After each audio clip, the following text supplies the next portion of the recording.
अगर जीवन डिप्रेशन में चला गया है, किसी परिवार के साथ नहीं बनती, कह मैं अकेला हो गया हूँ, लेकिन ये पुस्तक पढ़ोगे ना तो सब आपके पास होंगे। जाग सको तो जागो। विज्ञान के इस युग में एक रोग सभी को होता है और वह रोग है निराशा का, जिसे डिप्रेशन कहा जाता है। अमीर को भी, गरीब को भी, पढ़े लिखे को भी, अनपढ़ को भी, राजा को भी, रंक को भी, सभी को यह रोग ग्रस्त लेता है। लेकिन इस रोग की औषधि बहुत कठिनाई से खोजने में आती है, बहुत कठिनाई से। अब एक औषधि बनी है, हनुमान जी ने ही बनवाई है, और ये औषधि जो लेता है तत्काल इस डिप्रेशन से बाहर निकल कर आ जाता है। सबसे पहले जिसने ये औषधि ली और जिस पर बहुत अच्छे ढंग से जिसने असर किया, तो वह स्वयं प्रमाणित कर रहा है, और वह है एक साधारण सी गृहिणी ग्रामीण महिला। पहले आप उसकी जो शब्दावली है उसको ध्यान से सुनिएगा कि किस प्रकार से वो अपने भावों को, शब्द उसके पास अधिक नहीं है, मैंने कहा ना कि सामान्य गृहिणी है और ग्रामीण महिला है, लेकिन फिर भी वह अपने भावों को कहने में कितनी अधिक सफल हुई है, और पूरे प्रयास के साथ उसने अपने भावों को कहा है। पहले वो भाव सुनिए, उस भावों को सुनने के बाद आपका भी मन करेगा कि ये जो डिप्रेशन की नई दवाई बनी है इसे हम भी ले लें। तो पहले इसका प्रभाव सुनते हैं। गुरुजी आपको सादर सादर प्रणाम। गुरुजी आप हमारे लिए भगवान हो, आपने हमारा जीवन बदल के रख दिया है। गुरुजी मैं आपसे एक बात कहना चाह रही हूँ।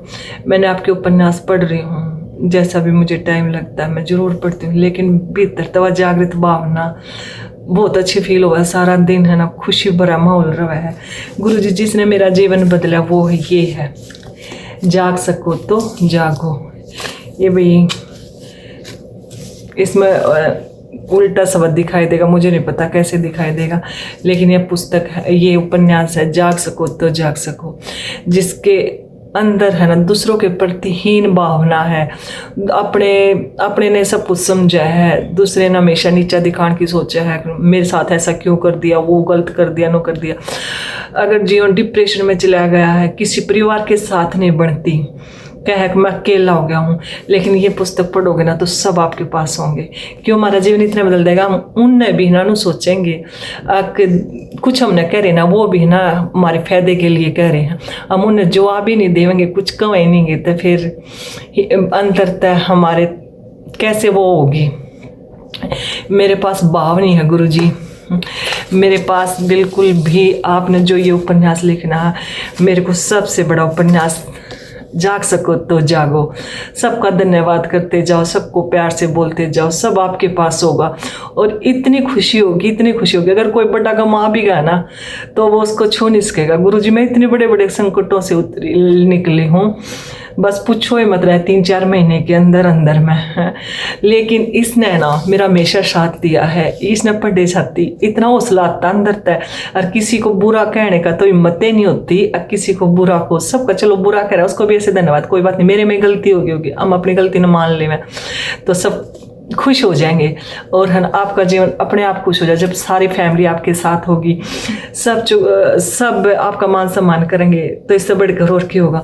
अगर किसी ने भी अपना जीवन बदलना है, कोई डिप्रेशन में चला गया है, या घर में किसी लड़ाई रब्दे की कुछ बात होगी है, या कुछ भी किसी भी चीज़ को लेके अगर आप परेशान हो, तो एक बार जाग सको तो जागो। ये पुस्तक जरूर पढ़ो। अगर आपका जीवन ना बदल जाए ना, ये गुरुजी के मुंह से शब्द बोले उठाना, ये निर्थ नहीं जाएंगे। और ये मेरा भी विश्वास है कि मैंने आजमास लिया है। इतना मेरी यूट्यूब पे मेरी वीडियो है, इंस्टा पे वीडियो है मोनिका राठी के नाम था। आप उसमें मेरी शक्ल भी देखोगे ना, आप ऐसे लगोगे जैसे बीमार होकर उठी है, कितनी वो हो रही है।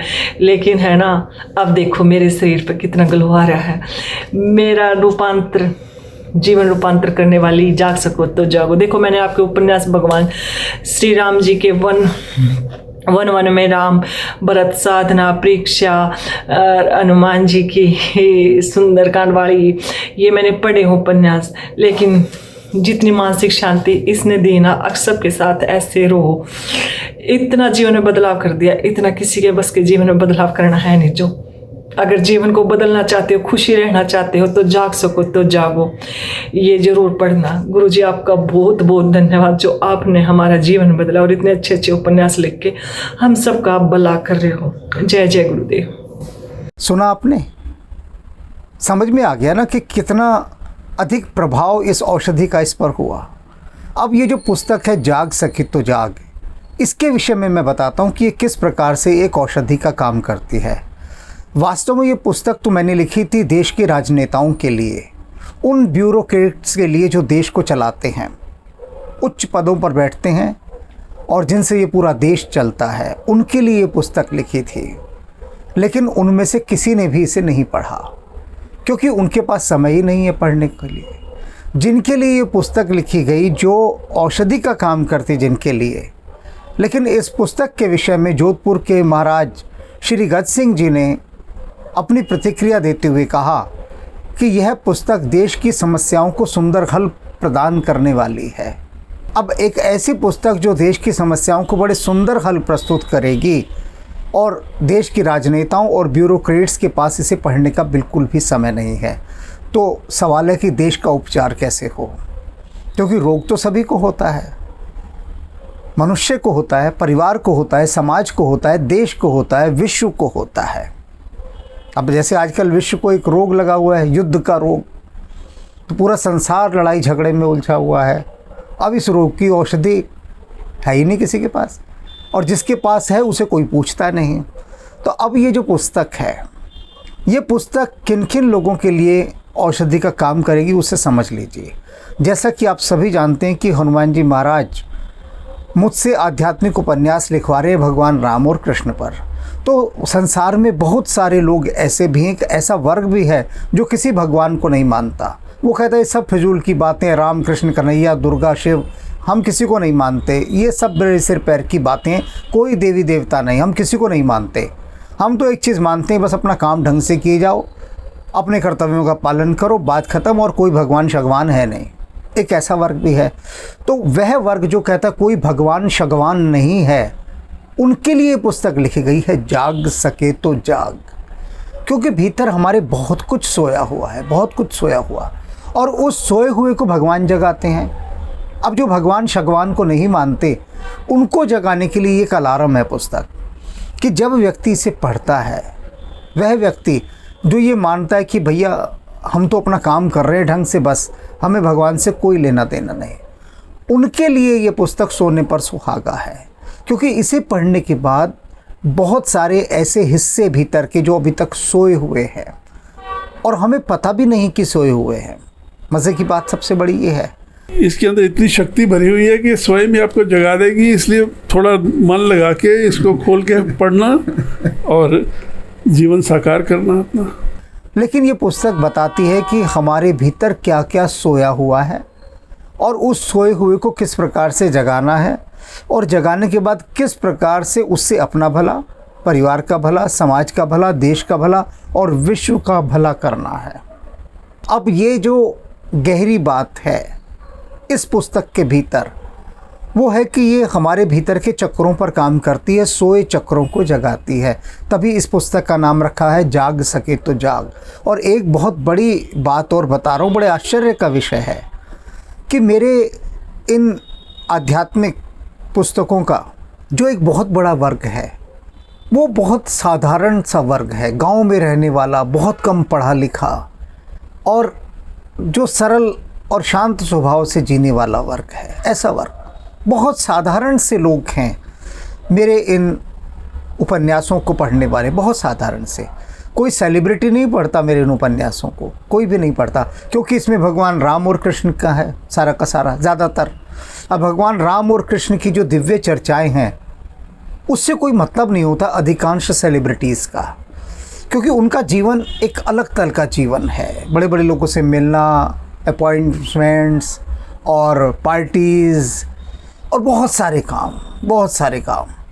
तो उनके बीच में अध्यात्म की ओर बैठकर स्वाध्याय करना ये उन लोगों के स्वभाव के अंतर्गत नहीं आता, स्वभाव ही नहीं है, बिल्कुल भी नहीं है। लेकिन ये जो ग्रामीण महिलाएं हैं, अधिकांश बुज़ुर्ग हैं, और जो भारत के ऐसे राज्य हैं जहाँ पर बहुत अभी सुख शांति है, बहुत ज़्यादा हलचल नहीं है, हलचल इस रूप में कि किसी को पैसे की हाय तौबा नहीं मची हुई ज़्यादा, बस जो मिल गया उसमें गुजारा हो रहा है और परमात्मा की ओर मन है, वो इन साहित्यों को पढ़ रहे हैं। अब जाग सके तो जाग, ऐसे ही अनेक भक्तों ने पढ़ी है। मैं भक्त इसलिए नहीं कह रहा, यहाँ हटा देता हूँ भक्त, क्योंकि फिर वो वर्ग बिदक जाएगा जो भगवान शगवान को नहीं मानता। तो इन पुस्तकों को पढ़ने वाले ने इस बात की घोषणा की है, प्रमाणित किया है कि जब मैंने इसका अध्ययन किया तो मेरे भीतर के बहुत सारे मनोविकार चले गए। क्रोध पर यह पुस्तक बहुत काम करती है, जिससे क्रोध बहुत आता हो और थमता ना हो उसका क्रोध। अब उसे समझ में नहीं आता कि क्रोध मुझे आ क्यों जाता है। जो व्यक्ति बहुत अधिक गुस्सा करता है ना, वो गुस्सा करने के बाद में बड़ा पछताता है और वो सोचता है कि मैं कंट्रोल क्यों नहीं कर सका अपने इस गुस्से को, अगली बार करूँगा। अगली बार वो और ज़्यादा गुस्सा करता है, हर बार कस्में उठाता है, शपथ लेता है, प्रतिज्ञाएं करता है कि मैं अगली बार गुस्सा नहीं करूँगा, लेकिन फिर करता है गुस्सा। और ऐसे लोगों ने जिनका गुस्सा काबू ही नहीं आता था, जब उन्होंने ये पुस्तक पढ़ी जाग सके तो जाग, तो इसमें क्रोध पर एक पूरा अध्याय है। उस अध्याय को पढ़ने के बाद उनको रोग पता लग गया कि क्रोध को कंट्रोल कहाँ से किया जाता है, इसका रेगुलेटर क्या है, रिमोट कंट्रोल क्या है, बस ये समझ में आ गया। हमें अगर रोग की जड़ समझ में आ जाए तो फिर बहुत देर नहीं लगती उस रोग को काटने में। इसी प्रकार से ईर्ष्या और भ्रष्टाचार, बहुत सारे विषय इसमें समेटे गए और भक्ति को भी समेटा गया है। तो जब उन अध्यायों को हम पढ़ते हुए चलते हैं, और देश प्रेम तो इसका मूल बिंदु है इस जाग सके तो जाग पुस्तक का, तो जो लोग अपने देश से बहुत प्रेम करते हैं, कमी नहीं है ऐसे वर्ग की, बहुत बड़ा वर्ग है जो अपने देश से बहुत प्रेम करता है। और उसने जब इस पुस्तक को पढ़ा तो उसने पढ़ने के बाद यही कहा कि आपने ये पुस्तक लिखी है और आपने देश की समस्याओं को बारीकी से देखा है, पता नहीं हनुमान जी ने आपको किसी राज्य का गवर्नर क्यों नहीं बनाया, क्योंकि हम जानते हैं कि आपको जिस राज्य का गवर्नर बना दिया गया होता वो राज्य स्वर्ग से भी अधिक सुंदर होता। मैंने कहा बात तो ठीक कह रहे हो, बिल्कुल ठीक कह रहे हो, लेकिन हनुमान जी ने हमें बिठाया हुआ है कि बैठो और ये राम और जो कृष्ण हैं इनके ऊपर जो मैं रहस्यात्मक बातें बता रहा हूँ उनको कथा के अंदर बांधो, उनका सूत्रपात करो। नहीं बना रहे, उनकी मर्जी है। अब ये जो पुस्तक लिखवाई,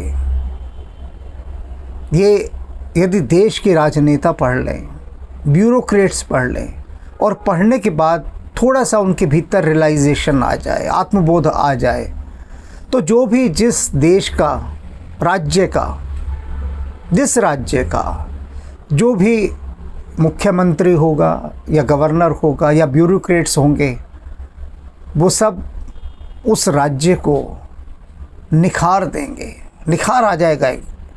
और जब निखार आ जाएगा तो राज्य का ही डिप्रेशन चला जाएगा। मैंने अभी कहा ना, डिप्रेशन व्यक्ति में होता है, परिवार में होता है, समाज में होता है, राज्य में होता है, देश में होता है, विश्व में होता है। तो अब जो राज्य को चला रहे हैं, अगर उनके हाथ ये पुस्तक लग गई तो राज्य का डिप्रेशन चला जाएगा, और जो देश को चला रहे हैं उनके हाथ में लग गई तो देश का चला जाएगा। विश्व की मैं बात ही नहीं कर रहा, क्योंकि अभी यही बात हो जाए यही बहुत है। तो व्यक्ति पर काम हो जाए, मैं परिवार की भी बात नहीं कर रहा, मैं व्यक्ति की बात कर रहा हूँ। एक एक व्यक्ति अपना डिप्रेशन तो निकाले, दूर करे यहाँ से। जब हनुमान जी चाहेंगे, जिस स्थान का उन्होंने डिप्रेशन दूर करना होगा, निराशा दूर करनी होगी, उसके हाथ तक ये औषधि यानी ये पुस्तक जाग सके तो जाग पहुंचा देंगे।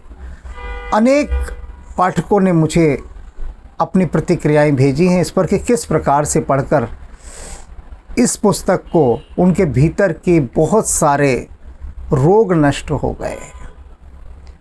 और ये देश स्वस्थ हो, ये विश्व स्वस्थ हो, यही कामना इस पुस्तक में की गई है। जाग सके तो जाग, उपायों को बताते हुए। अब देखना है कि राम जी किस किस का दुख हरते हैं, किस किस का तनाव दूर करते हैं, उसका तो करेंगे जिसके हाथ में ये पुस्तक चली जाएगी। जाग सके तो जाग, अगर हिम्मत है तो जाग कर दिखा, क्योंकि चारों तरफ फैली हुई माया तुझे जागने नहीं देगी। ये पुस्तक एक चुनौती है, कह रही है जीवात्मा से कि जाग सके तो जाग, दिखा जाग कर अगर तू जाग सकता है तो, क्योंकि पूरा परिवेश ऐसा है जो तुझे सोने के लिए मजबूर करता है, करता रहेगा। माया तुझे जागने नहीं देगी, और तुझ में अगर हिम्मत है, जाग सके तो जाग, दिखा जाग कर। तो ये चुनौती भी है एक पुस्तक हमारे आत्मविश्वास को, हमारी इच्छा शक्ति के लिए। देखते हैं कौन इस चुनौती को स्वीकार करता है और अपनी इच्छा शक्ति के समक्ष इस माया की चुनौती को पराजित कर पाता है। राम राम।